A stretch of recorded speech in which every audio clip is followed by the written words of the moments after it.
What is that thing? My talisman.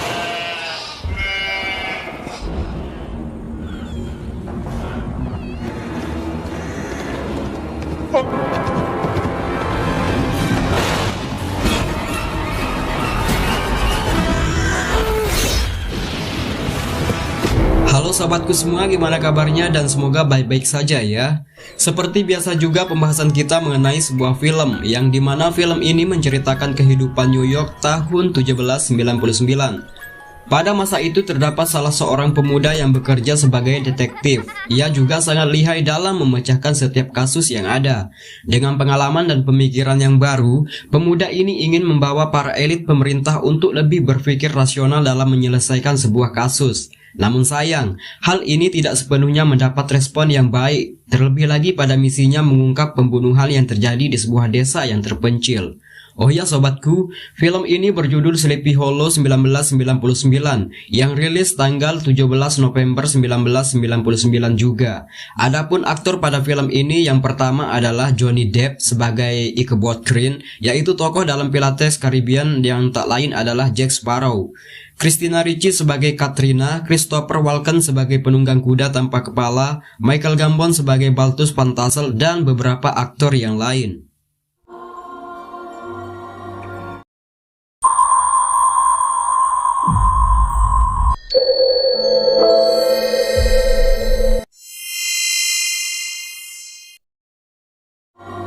Awal film kita akan diperlihatkan salah seorang yang tengah menulis surat wasiat. Orang ini merupakan juragan tanah yang terkaya. Selain kaya, orang ini juga membagikan hartanya kepada kerabat terdekat dan pelayan-pelayannya. Orang ini juga berasal dari keluarga Van Garret, yaitu keluarga yang menguasai seluruh tanah warga. Berpindah di sebuah tempat di mana ia akan melakukan sebuah perjalanan. Perasaannya mulai lalu lalang setelah melihat orang-orangan yang terdapat di ladang jagung yang luas. Terlebih lagi, kilatan petir turut menyeramkan malam itu.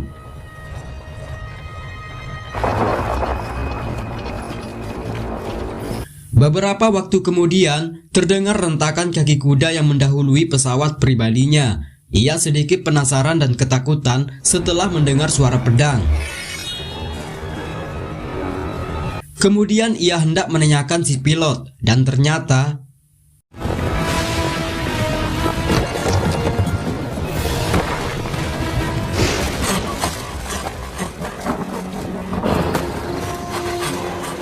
setelah melompat dari kereta dan sedikit ngompol di celana, ia memasuki lahan pertanian itu. Di sana ia terkejut bercampur senang setelah melihat orang-orangan yang tak bergerak dan bernafas. Ia juga berpikir lega. Belum sempat tertawa, suara gerasak-gerusuk mendekatinya di tengah lebatnya jagung para warga. Dan tiba-tiba beberapa hari kemudian film menceritakan kehidupan kota New York 1799.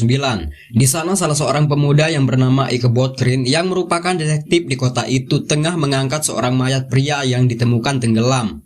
Pada awalnya Crane ingin menyelidiki penyebab kematiannya, namun salah seorang atasannya menolak. Ia berpendapat jika kematiannya sudah jelas karena tenggelam. Bernard, when you find them in the river, cause of death is the river. I will need to examine the body. Crane ingin memberikan gambaran pemikiran yang baru, dan ia ingin memperkenalkan cara berpikir waras dan akal sehat. Karena selama ini pemerintah masih berfokus pada alat penyiksaan yang kuno.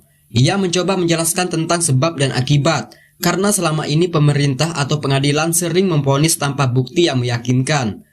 Perkataan Crane ini sontak membuat sang hakim marah. Ia ditempatkan antara dua pilihan, yaitu dipenjara atau dibuang ke sebuah tempat.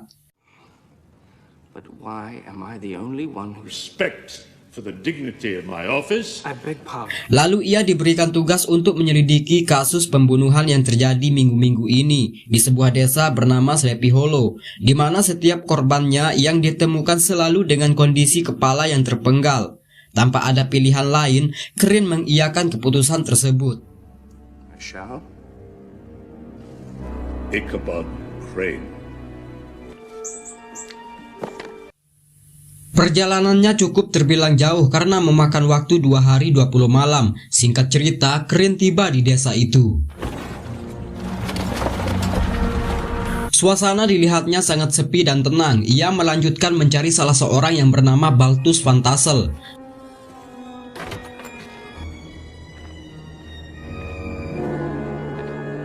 Belum sempat mengetuk pintu, ia disambut suara aneh yang tak asing lagi baginya.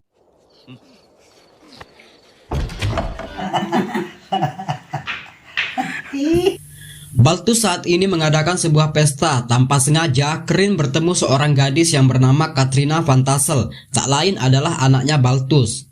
Mereka pun berkenalan. I'm his daughter. Dengan sikap tertutup, salah seorang bernama Brom terlihat marah kepadanya. Ia adalah pacarnya Katrina. Di tengah suasana itu, Balthus tiba dan meredakan mereka. My dear wife are giving this little party. Thank you, sir. I am... Atas kedatangannya ini, salah seorang pelayan yang bernama Sarah sangat berterima kasih dan berharap Crane bisa mengungkap dan menangani kasus pembunuhan yang terjadi. You're here. Di sisi lain, Crane menjumpai Balthus yang kebetulan sedang berkumpul dengan beberapa rekan dan petugas di desa itu. Ia juga memperkenalkan beserta profesi yang dipegangnya. Yang pertama Lady van Tassel, yaitu istri mudanya, kemudian Dr. Thomas, Hakim Samuel Philip, Notaris Hadenbroek, dan seseorang pendeta yang saya lupa namanya. Our able man, this fine fellow, is James Hart, a simple farmer who has prospered. Setelah itu Crane bertanya mengenai 3 korban pembunuhan, yaitu Peter van Gareth beserta anaknya Dick van Gareth. Tak lama kemudian seorang wanita yang bernama Janda Winship. Ketiga korban itu sama-sama ditemukan dengan kepala yang terpisah. Lalu Crane bertanya perihal orang yang dicurigai. ask you many questions. But also, first, let me ask you. Balthus bertanya balik sejauh mana informasi yang diberi atasannya. Crane menjawab jika semua korban itu ditemukan dengan kepala terpisah dan di tempat yang terbuka. Di antara mereka memberitahu Crane jika kepala korban tidak ditemukan karena si pembunuh selalu membawa kepala korbannya. Si pembunuh juga merupakan penunggang kuda tanpa kepala. Mendengar ini Crane sangat tidak percaya. Lalu Balthus menyuruhnya untuk duduk dan ia pun menceritakan mengenai sosok misterius itu. Back to hell. To keep Americans under the yoke of England. Penunggang kuda itu merupakan tentara bayaran dari Hessian. Mereka dikirim untuk menjaga rakyat Amerika dari perbudakan orang Inggris. Namun orang Hessian ini berbeda dengan teman-temannya yang lain. Ia lebih suka berperang dan membantai setiap musuh-musuhnya dengan tebasan-tebasan pedang yang kuat. Ia dikenal karena menunggangi kuda di setiap tempat pertempuran. Ia juga sangat beringas dengan penampilan gigi yang ditajamkan. Begitu juga dengan kuda hitamnya yang bernama Daredevil. Namun sayang, ajal menjemputnya di mana ia melewati sebuah hutan yang bernama Western. Di sana ia tewas dengan kepala yang terpenggal. Para prajurit dari Inggris memenggalnya dengan pedang miliknya sendiri.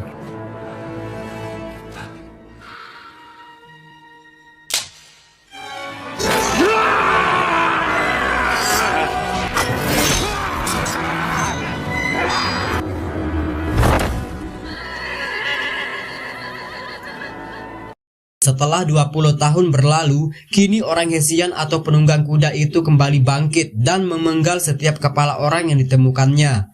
Mendengar cerita Balthus, tangannya menjadi gemetaran. Ia juga tetap dengan pemikiran yang selalu berpendapat jika semua itu tidak benar. Ia juga menjelaskan pembunuhnya adalah orang yang nyata dan bukan hantu. Gentlemen,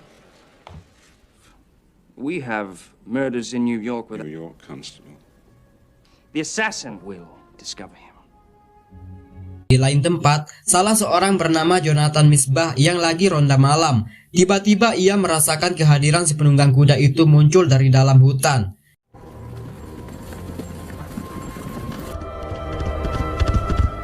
Ia mencoba menyelamatkan diri dengan berlari secepat kilat, tapi sayang, kepalanya mendahului tubuhnya yang terjatuh.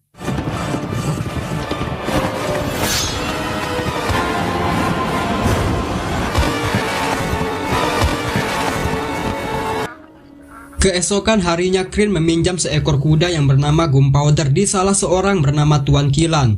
Dan di sampingnya juga terlihat dua wanita cantik yang tak lain merupakan istri dari Tuan Kilan tersebut. Ia baru saja selesai memeriksa kehamilan salah seorang yang bernama Sarah. Ia merupakan pembantu istrinya Balthus. Tak lama kemudian datang seseorang yang berkuda melepaskan tembakan yang bertujuan untuk memberitahu semua penduduk desa jika penunggang kuda tanpa kepala lagi-lagi membuat onar dengan membunuh si tukang ronda tersebut. Dengan tergesa-gesa, Krin dan Tuan Kilan segera menuju ke TKP untuk menginvestigasi mayat tersebut. It's all right. I'm here now.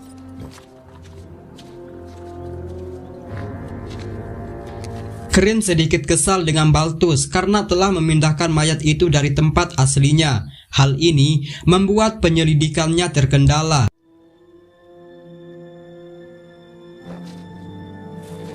The Striders Jaika rode Masbeth down. Came back.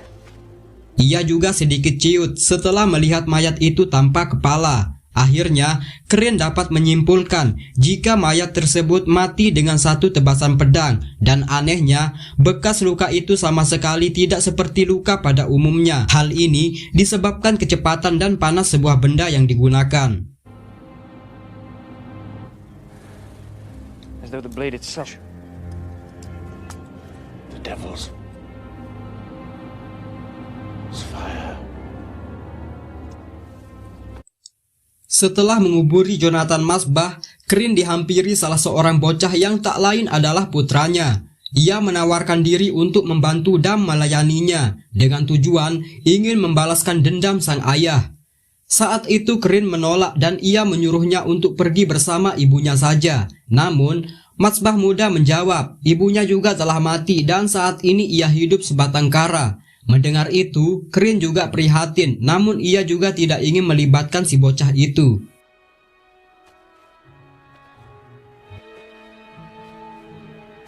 Di sisi lain, Philip memanggilnya. Secara bisik-bisik ia menginformasikan jika Jonathan Masbah bukanlah korban yang keempat, tetapi terdapat 5 korban dalam 4 makam yang ada.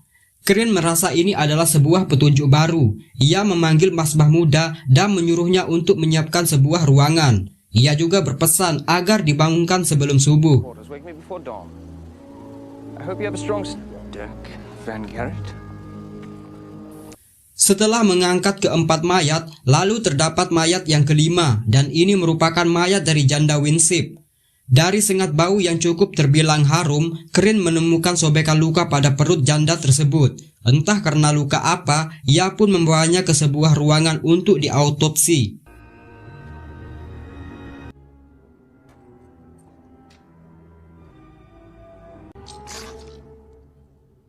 Setelah membedah mayat si janda, ia mendapatkan jawaban jika si janda itu mati dalam keadaan hamil. With a madman. Child. Krin yang merupakan orang penakut, malam ini ia mencoba memberanikan diri jalan-jalan ke sebuah tempat.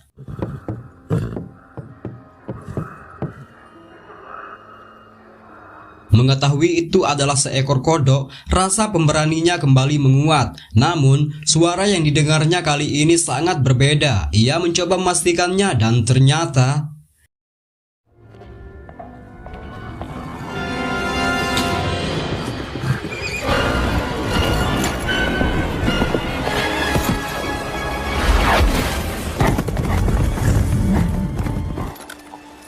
Krin tidak menyadari itu hanyalah pekerjaan seseorang yang menakutinya. Ia terpingsan dan memimpikan sang ibu. Di dalam mimpi, Krin masih terbayang wajah itu. Ia juga masih mengingat sosok jahat sang ayah yang selalu menyiksa ibunya.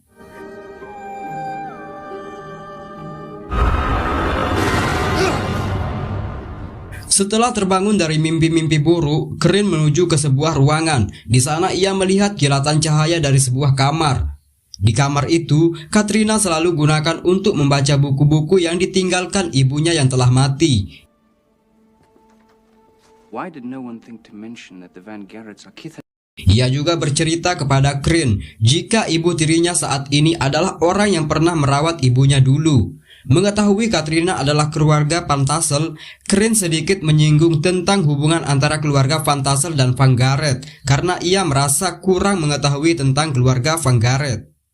And I owe my happiness to him. And prospered and built this house. Katrina menceritakan kisah keluarganya. Pada awalnya keluarga Van Garrett merupakan orang terkaya di desa itu. Keluarga ini memberikan tanah seluas 1 are dan rumah yang hampir roboh kepada ayahnya. Dengan kegigihan, keluarga Van Tassel akhirnya berjaya. Namun mereka tidak pernah lupa dengan jasa keluarga Van Garrett. Katrina juga mengajak Crane mengunjungi rumah lama tersebut, yang dimana kenang-kenangan keluarganya masih tersimpan di sana. Ia juga memberikan Crane sebuah buku milik ibunya, yang ia yakini bisa menghindari semua bahaya yang akan terjadi. Where's your mother's? Keep it close to your heart. Are you so certain of everything? Singkat cerita, mereka pun tiba di mana Katrina pernah tinggal di bekas rumah itu. Katrina heran melihat bekas luka yang aneh di telapak tangannya Crane. Ia menjawab, jika luka itu sudah lama ketika ia mulai bisa mengingat. Katrina menceritakan tentang masa lalunya. Pada saat itu, ia diajari menggambar oleh ibunya. Ia juga memperlihatkan gambar salah seorang pemanah yang ada pada bekas perapian. Crane melihat seekor burung kardinal. Katrina juga menyukai burung itu, namun ia tidak tega untuk mengurungnya. Mendengar ini, Crane menunjukkan sebuah permainan optik yang saat itu Katrina mengiranya adalah permainan sulap. You can't imagine. Always appearance. It is truth. Crane menjelaskan jika semua itu adalah kenyataan, namun kenyataan itu tidak selalu seperti yang tampak.